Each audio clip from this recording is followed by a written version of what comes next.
আসসালামু আলাইকুম। আপনার ছবি অথবা ভিডিও সহ যে কোনো ধরনের ইম্পর্টেন্ট ফাইল আপনি যদি আপনার কম্পিউটারে সেভ করে রাখেন, তো সেক্ষেত্রে আপনার কম্পিউটারের হার্ড ডিস্ক যে কোনো সময় ক্র্যাশ করতে পারে। আর আপনার কম্পিউটার হার্ড ডিস্ক যদি ক্র্যাশ করে, তাহলে আপনি আপনার মূল্যবান যে তথ্যগুলো সেটি চিরতরে হারাবেন। আর দেখা যায় যে একটি কম্পিউটারের হার্ড ডিস্ক 5 থেকে 7 বছরের মধ্যে ক্র্যাশ করতে পারে। তো সেক্ষেত্রে আপনার ইম্পর্টেন্ট ফাইলগুলো কিন্তু লাইফ টাইম আপনি সেভ করে রাখতে পারবেন না। কিন্তু আজকে আমি এমন একটি স্টোরেজের সন্ধান আপনাদের দেব, যেটির মাধ্যমে আপনারা আপনাদের ইম্পর্টেন্ট ফাইল বা ইম্পর্টেন্ট ছবি ভিডিওগুলো আপনারা লাইফ টাইম সেভ করে রাখতে পারবেন। আপনারা চাইলে পৃথিবীর যে কোনো প্রান্ত থেকে যে কোনো সময় সেই তথ্যগুলো আবার পুনরায় বের করে আপনারা ব্যবহার করতে পারবেন। তো কোন সেই স্টোরেজ, কীভাবে সেটি ব্যবহার করবেন, চলুন আজকে আমি আপনাদের সেই প্রসেসটি জানাবো। বরাবরের মতো আপনাদের সাথে আছি আমি কাউসার। মূল ভিডিওতে যাওয়ার আগে আপনাদের কাছে আমার একটি রিকোয়েস্ট, আপনি যদি এখনও আমার চ্যানেলটি সাবস্ক্রাইব না করে থাকেন, তো অবশ্যই আমার চ্যানেলটি এখনই সাবস্ক্রাইব করবেন এবং পাশে আসা বেল আইকন বাটনটি প্রেস করবেন, যাতে করে আমার পরবর্তী ভিডিওর নোটিফিকেশন আপনার কাছে পৌঁছে যায়। সো দেরি না করে চলুন আমরা সরাসরি চলে যাই মূল ভিডিওতে।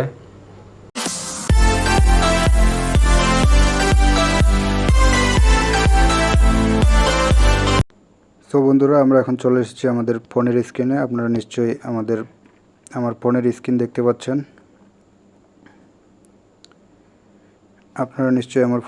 দেখতে পাচ্ছেন।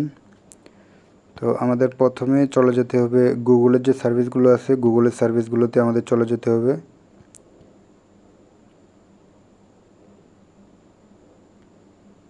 গুগলের সার্ভিসগুলোতে আসার পর এখানে বিভিন্ন ধরনের অপশন আসবে। গুগলের যে সার্ভিসগুলো আছে সেগুলো এখানে শো করবে। তো আমাদের গুগলের যে একটি অপশন আছে ড্রাইভ, এই ড্রাইভ অপশনে আমাদের ক্লিক করতে হবে।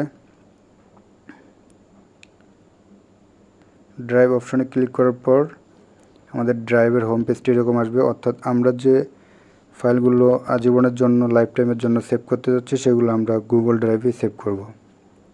আর গুগল ড্রাইভের সিকিউরিটি অত্যন্ত ভালো সিকিউরিটি। আপনারা গুগলের সিকিউরিটি সম্বন্ধে সবাই অবগত আছেন। এখানে যে আমাদের অপশনগুলো আছে হোম, স্টার্ট, শেয়ার, ফাইল, আমরা ফাইলে প্রবেশ করব। ফাইলে প্রবেশ করার পর আমাদের ফাইলের যে পেজটি আছে এটি এমন আসবে। তো আমরা এখানে চাইলে একটি নতুনভাবে ফোল্ডার ক্রিয়েট করতে পারবো, যে ফোল্ডারের মধ্যে আমরা চাইলে ভিডিও বা আমাদের ফটো বা আমাদের বিভিন্ন ধরনের ডকুমেন্ট আমরা সেভ করে রাখতে পারবো। আমরা চাইলে বিভিন্ন ডকুমেন্টের জন্য বিভিন্ন ধরনের ফাইল ক্রিয়েট করে আমরা প্রতিটা ফাইলে আলাদা আলাদা ডকুমেন্ট সেভ করে রাখতে পারবো। তো আমরা একটি ফাইল ক্রিয়েট করে নেব। ফাইল ক্রিয়েট করার জন্য আমাদের এই যে ফোল্ডারে ক্লিক করতে হবে। ফোল্ডারে আমরা এখানে ফাইলের নাম লিখে দিব।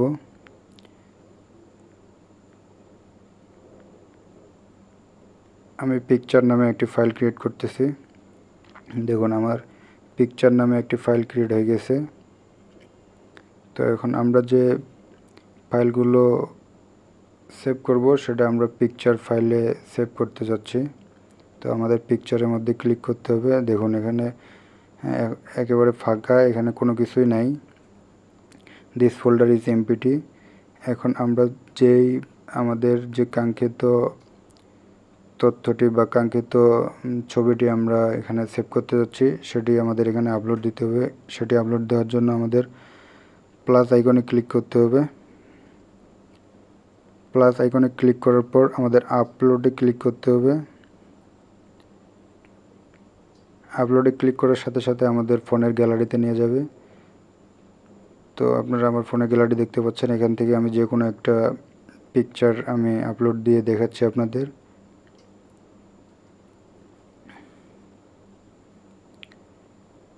দেখুন আমার পিকচারটি আপলোড হচ্ছে। আমার পিকচারটি অলরেডি আপলোড হয়ে গেছে। আপনারা দেখতে পাচ্ছেন আমার পিকচারটি অলরেডি আপলোড হয়ে গেছে। এভাবে আমরা চাইলে আমাদের ভিডিও অথবা আমাদের যে কোনো ধরনের ডকুমেন্ট, আমাদের ফটো আমরা গুগল ড্রাইভে সেভ করে রাখতে পারি। আর গুগল ড্রাইভে সেভ করে রাখলে এটা আমাদের লাইফ টাইম সেভ হয়ে থাকবে। আমরা চাইলে এটি যে কোনো জায়গা থেকে যে কোনো সময় এটি আবার বের করতে পারবো, অর্থাৎ আমরা এখান থেকে ডাউনলোড করে যে কোনো কাজে ব্যবহার করতে পারবো। সো বন্ধুরা, ভিডিওটি আপনাদের কেমন লাগলো সেটি অবশ্যই কমেন্ট বক্সে লিখে জানাবেন, এবং ভিডিওটি যদি ভালো লেগে থাকে তো অবশ্যই ভিডিওটিতে একটি লাইক করবেন এবং চ্যানেলটি সাবস্ক্রাইব করে রাখবেন। এমনই সব ইন্টারেস্টিং ভিডিও পেতে আমাদের সাথেই থাকবেন। দেখা হবে পরবর্তীতে কোনো ভিডিওতে। সে পর্যন্ত সবাই ভালো থাকবেন, সুস্থ থাকবেন, নিরাপদে থাকবেন।